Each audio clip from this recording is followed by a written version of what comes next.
tingnan niyo po ito mga kababayan, doink. Ayan, talagang nahihilo sila, kung sino papaniwalaan talaga. Mga boss chief amo sir, paulit-ulit na po sinasabi ng ating presidente, ng Chief Justice, no? Oh, ng ano na andito sa bahay, inasawa ko na. Sino inasawa mo diyan, Paulo? Ano, inasawa ko na. Nandito sa bahay. Nako, masilip nga mamaya yan, mapuntahan kita diyan. So paulit-ulit po mga kababayan, ang Department of Justice, no, na kung sino man ang makisali o makipag-deal o makipag-usap dito sa International Criminal Court, mga bossing, malilintikan talaga. At patinab din po, mga bossing, ang ating Pangulo, paulit-ulit na po dyan. Bakit kabadong-kabado ba tong sila Panelo, mga kababayan? Kasi po, andyan, no, si dating Senador Trillanes. Konting buka ni Senator Trillanes ng kanyang bibig, naaaning itong mga ito, no? Sabi ni Harry Roque. Si BBM naman ang sumira no unit team.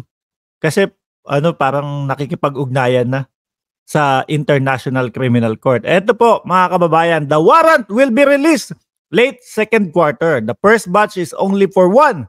Only Duterte, the father. 178 ka na pala. Opo, 178 na. 22,000 na lang pala tayo, mga boss chief amo sir, ano? At na tayo? 200,000 subscribers na po tayo. Salamat po sa inyo, no? So, sagot dyan, ito yun naman yung sabi nila, nila Panelo, mga kababayan. The discredited renegade just want publicity for himself. He has become totally irrelevant. Irrelevant daw po, mga kababayan, pero ang gulo, sabi ni Harry Roque, nakipag-ugnayan na ang ating Pangulo, nakipag-ugnayan na ang kung sino-sino. Pero halata po dito sa mga to, mga kababayan, na kinakabahan na. Plus, sundan mo pa, mga bossing, sundan nyo pa po, no, ng taong bayan. Sa ngayon po, ngayon pa lang po nag-uumpisa yung sigaw ng taong bayan, about sa pagpapapasok o pagtanggap na sa ICC. No?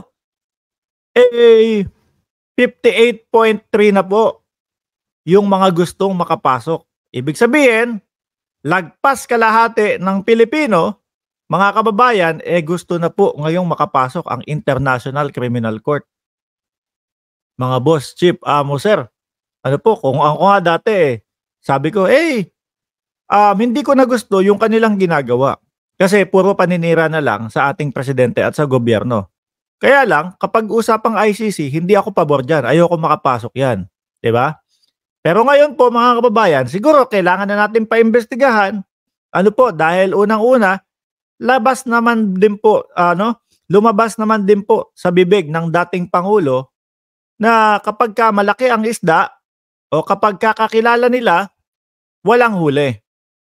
Diyan na nga po pumapasok yung yung usap-usapan dati about Peter Lim, mga kababayan. So sa ngayon, naiisip po natin, nako po, baka talagang hahayaan na ng sambayan ng Pilipino. At pag dumami po ng dumami ang sumisigaw dyan, mga bossing, baka pakinggan ng Pangulo yan. Baka pakinggan ng Pangulo yan. Lalo mga magwawala ito. Sabi naman nung isa, Trillanes is just a kibitzer, craving for attention. Let's not take him seriously. Parang sila po yung aligaga. Sila po yung hindi mapakali doon sa mga binibitawang salita ni Trillanes. Sabi ni Ma'am Tuwilia Wilfred, Boss, Amo, Mark, mega love shout out. Ayan, sa iyo din po, ma'am, madam, no? At the same time, mga kababayan, kung sasabihin nila, na kailangan ng publicity at tapos kailangan lang ng atensyon ni dating Senador Trillanes, mga bossing, di hamak po yata na mas sikat si Trillanes kaysa dito sa dalawa na ito. Yung isa, hindi ko nga kilala Diba? Ito na, si Panelo nga, hindi manalo-nalo sa Senador. Sino yung kailangan ng atensyon?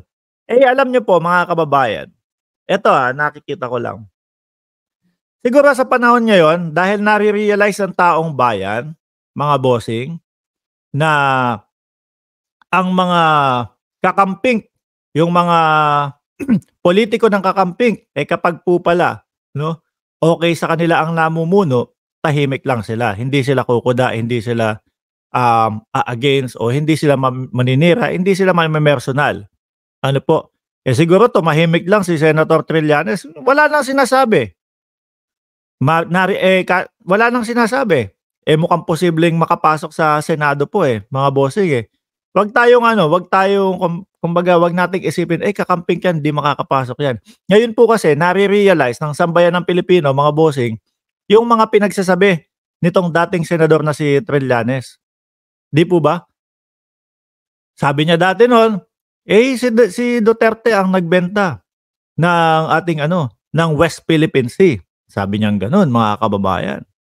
Tapos bumalik naman si dating Pangulong Duterte. Sabi, si Trillanes pabalik-balik sa China 'yan, oh. Siya yung ganito, ganyan, ibinenta niyan ang West Philippine Sea sa mga Chinese.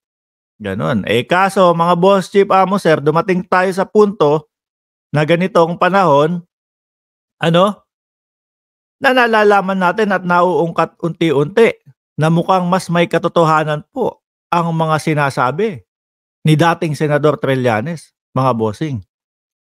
'Di ba? Si Trillanes kilala ko, yung dalawa hindi. Kilala mo naman siguro si Panelo. Ako kilala ko si Trillanes, yung isa hindi ko kilala, si Panelo kilala ko bilang talo. Ano po? Meron akong kwento dito kaya lang ayoko na. 'Pag na lang, hayaan mo na. Hindi naman din nanalo. Anyway, mga kababayan, kabadong-kabado itong mga 'to, 'no?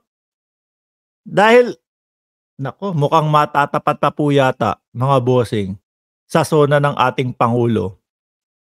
Doon nila dinadaan sa TikTok ang mga pagka-bitter nila. Nandoon din ako, Nandoon din ako, mga kababayan. Yung TikTok ko, i-follow niyo po. Mark Ramos, 1819, kung di ako nagkakamali. No? Mark Ramos, 1819. O yan. With 114,000.8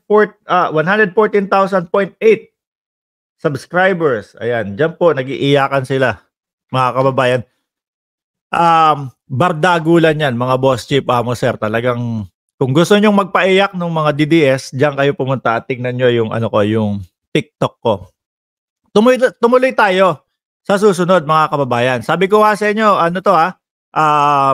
hindi naka-organize to. Kumbaga, kung pinag-usapan natin ngayon, yung ICC, tapos yung pangalawa, hindi ICC, tapos pwedeng bumalik ng ICC ulit. No? Iwas na iwas sila dito, mga bossing. Sabi ni Justin, may kilala ako bagong mananalo sa Senado. Ayan, kilala ko din yan.